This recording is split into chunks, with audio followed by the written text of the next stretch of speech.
Thanks so much. My name is TJ Zwarych with the Agents of Fandom. Huge fan of Star Wars, huge fan of the Bad Batch. Excited to be chatting with you both. I will throw this first Awesome. one to Jennifer, but it's kind of for both of you. I'll just get Jen's take first. What is sort of the process when you're writing for something like the Bad Batch? What's your process for running something up the ladder for? Obviously, it's a contained story, but Star Wars is this huge universe that's been around for years. So, what's the process like of basically knowing, can I put this? Can I do this? Am I contradicting something here? Well, luckily, the Lucasfilm team, their main goal for us is to tell stories that we're passionate about.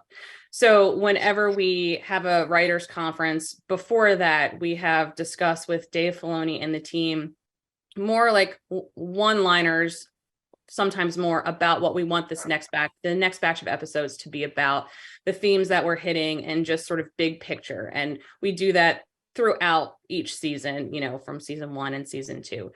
So from there, we then meet as a group for the writers conference, and we break these episodes with the team there. So, it's a very collaborative environment, and I love that it is. If we start to connect threads from other shows or other lore, the story group chimes in and helps guide us in terms of like things that we can do, things that we might want to stay away from. But it's all been a very positive experience, and they just want us to be excited about what we're doing, and and we very much are.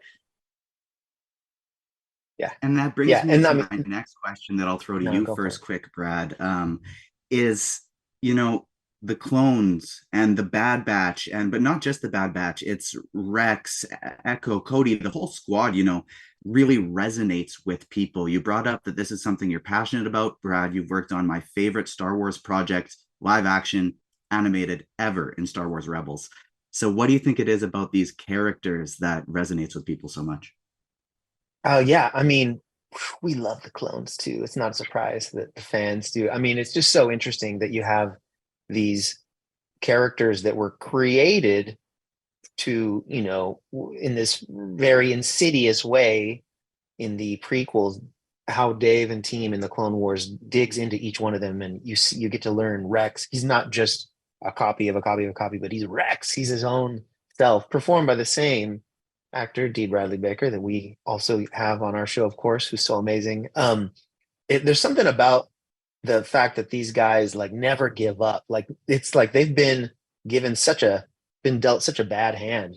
Order 66 in particular, forcing them to do things that they wouldn't do on their normal will, has a big effect on these guys. And I think that tragic kind of a story resonates definitely with fans. And we get into all of that in Bad Batch season 2, seeing how different clones react with our team, whether that is Rex, who's in season 2 as well, very fun, or Cody, that we get to bring back into animated form and see how he's doing. Very, very interesting. But yeah, not surprising that the clones are fan favorites also because they look so cool. Give me a break.